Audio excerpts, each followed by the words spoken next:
કેટલું તથ્ય છે તે પણ 4 વાગ્યા સુધીમાં સ્પષ્ટ થઈ શકશે, પરંતુ જે વાંધો ઉઠ્યો છે તે ટેકેદારોને લઈને છે। ટેકેદારો સામે લેખિતમાં વાંધો ઉઠાવાયો છે અને ટેકેદારો છે તે સુરત મત વિસ્તારના નથી, તેને લઈને આ લેખિતમાં વાંધો ઉઠાવાયો હતો અને તેને જ લઈને આ સમગ્ર મામલે હવે મામલો ચૂંટણી કમિશનર સુધી પહોંચ્યો છે અને ત્યાં તપાસ ચાલી રહી છે। કલેક્ટર કચેરી ખાતે આ સમગ્ર મામલે તપાસ ચાલી રહી છે।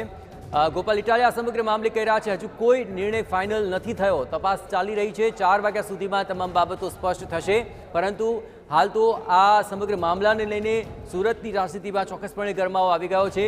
ભાજપ, કોંગ્રેસ અને આમ આદમી પાર્ટીના અગ્રણી નેતાઓ ત્યાં 4 વાગ્યાનો ટાઈમ આપ્યો છે। કલેક્ટર ઓફિસે મળવા આવ્યા હતા, મીડિયાવાળા દ્વારા બધાને ફોન આવતા હતા, તમારા ફોર્મમાં શું પ્રોબ્લેમ છે। આ કલેક્ટર ઓફિસેથી કોઈ માહિતી આપી નથી। 4 વાગ્યાનો અમને ટાઈમ આપ્યો છે, 4 વાગ્યા કરી તમે આવો, ત્યારબાદ જે કંઈ હશે એ તમને માહિતી આપશે। ટેકનિકલી તમને શું કહેવામાં આવ્યું છે? ટેકનિકલી અમને કોઈ વસ્તુ કહેવામાં નથી આવી, મીડિયા દ્વારા ફોન આવે છે તમારા ફોર્મમાં શું પ્રોબ્લેમ છે। અમારા ફોર્મમાં કોઈ પણ પ્રોબ્લેમ છે નહીં। 4 વાગ્યાનો ટાઈમ આપ્યો છે, બસ 4 વાગ્યા ત્યારે તમે આવો। 7, 8, 9માં ખામી દેખાય છે।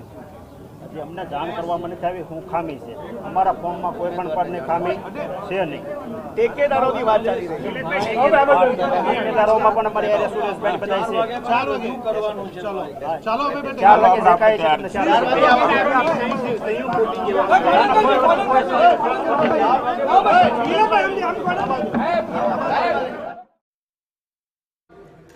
તમને 4 વાગ્યા સુધીનો સમય આપ્યો છે અને કલેક્ટરે 4 વાગ્યા સુધીમાં જવાબ આપવા માટે કોંગ્રેસે સમય આપ્યો છે અને 4 વાગે તમામ કલેક્ટર સાહેબ પણ અમે જઈને આવ્યા તો કલેક્ટર સાહેબે એવું કીધું તમે 4 વાગે આવો, અમને 4 વાગ્યાનો ટાઈમ આપો પછી સંજય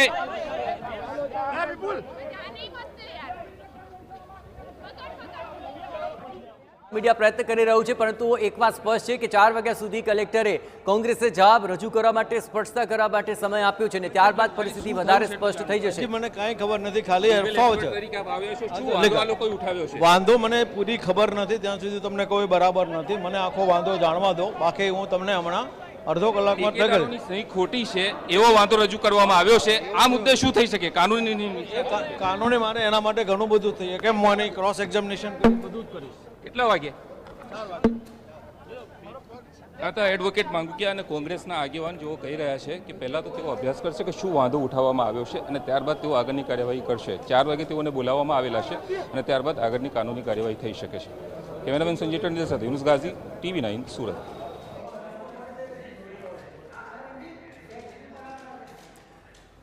તો આ સમગ્ર મામલે અમારા સહયોગી હરીશ ગુર્જર જોડાયા છે। હરીશ, આખરે જ્યાં સુધી ફોર્મની લઈને જો તમામ ચકાસણીઓ કરવામાં આવે, ઠેકેદારોને લઈને સીધો વાંધો છે કે તેઓ સુરત મત વિસ્તારના નથી, માટે આ લેખિત વાંધો છે અને તેને લઈને તપાસ છે, આખરે સમગ્ર મામલો છે શું, તેમાં કેટલું તથ્ય હોઈ શકે? હરીશ, જે પ્રકારે મુકેશ દલાલ જે સુરતની ભાજપ બેઠકના ઉમેદવાર છે, તેમના ચૂંટણી એજન્ટ દિનેશ જોધાણી કે જે પૂર્વ ડેપ્યુટી મેયર રહી ચૂક્યા છે, તેમણે કલેક્ટર સમક્ષ અત્યારે ફોર્મ ચકાસણીની કામગીરી ચાલી રહી હતી તે દરમિયાન વાંધો ઉઠાવ્યો હતો કે 3 થી 4 જેટલા જે ટેકેદારો છે એમની સહીઓમાં ભૂલ છે અથવા એમની પાસે કેટલાક એવા પુરાવાઓ છે કે આ ટેકેદારોએ પોતે એફિડેવિટ કરીને એમને જણાવ્યું છે કે આ અમારી ખોટી સહીઓ કરવામાં આવી છે, તેમજ તેઓ સુરત લોકસભા મત વિસ્તારથી બહાર રહે છે। આ પ્રકારની મજબૂત માહિતી સાથે તેઓ ત્યાં પહોંચ્યા હતા અને એની જાણકારી તેમણે ચૂંટણી પંચ અને કલેક્ટરને આપી છે અને એ સંદર્ભે જરૂરી ખુલાસાઓ કરવા માટે કોંગ્રેસને સમય આપવામાં આવ્યો છે અને આગામી 1 કલાકની અંદર આ તમામ બાબતોની અંદર કોંગ્રેસે પોતાના ડોક્યુમેન્ટ રજૂ કરવા પડશે, તમામ પુરાવાઓ રજૂ કરવા પડશે અને ત્યારબાદ 4 વાગ્યાનો જે સમય છે ત્યારે નક્કી થશે કે ઉમેદવારી રહે છે નિલેશ કુંભાણી કે કેમ। પરંતુ અત્યારે જે પ્રકારે નિષ્ણાતો જણાવી રહ્યા છે એ મુજબ જે પ્રકારના પુરાવો ભારતીય જનતા પાર્ટી પાસે છે અને જે વાંધાઓ એમણે રજૂ કર્યા છે તે મુજબ નિલેશ કુંભાણીની ઉમેદવારી, કોંગ્રેસના ઉમેદવારની ઉમેદવારી રદ થવાની પૂરેપૂરી શક્યતાઓ અત્યારે જોવામાં આવી રહી છે। જી જયેશ।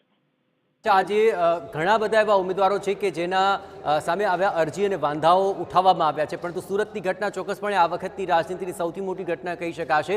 પરંતુ જ્યાં સુધી પાછા આ પ્રકારની જે ચકાસણી થતી હોય છે, કઈ કઈ બાબતોનું ધ્યાન રખાતું હોય છે, ખાસ કરીને સુરતની ઘટનામાં જે ટેકેદારોને લઈને વાંધો ઉઠાવ્યો છે તેમાં સુરતના મત વિસ્તારના ન હોવાનો એક સીધો લેખિતમાં વાંધો ઉઠાવવામાં આવ્યો છે, તો આ કઈ પ્રકારના વાંધા હોય છે જે આ ચકાસણી દરમિયાન ખાસ ધ્યાને લેવાતા હોય છે? હરીશ, જયેશ, આ ખૂબ જ કાયદાકીય રીતે મહત્વની પ્રક્રિયા છે. તમામ પ્રકારના એફિડેવિટ જ્યારે ઉમેદવાર રજૂ કરતું હોય છે, પોતાની જવાબદારી સાથેની પોતાની હકીકતો એ ચૂંટણી પંચ સમક્ષ રજૂ કરતું હોય છે.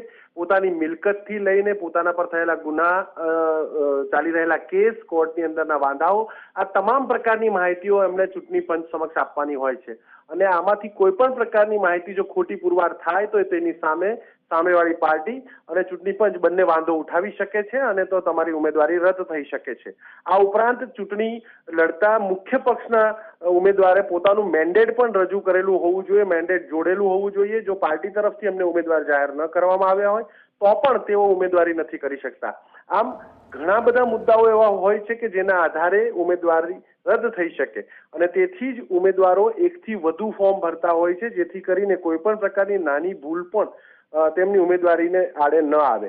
પરંતુ અત્યારે જે પ્રકારે માહિતી મળી રહી છે, નિલેશ કુંભાણી માટે હવે કપરા ચઢાણ શરૂ થઈ ચૂક્યા છે. આગામી 1 કલાકમાં તેઓ ચૂંટણી લડશે કે નહીં એ સ્પષ્ટ થઈ જશે. પરંતુ જે પ્રકારે ભારતીય જનતા પાર્ટીએ વાંધા ઉઠાવ્યા છે તેની સામે હવે કોંગ્રેસ શું જવાબ આપે છે તે આગામી 1 કલાકમાં જાણવા મળશે.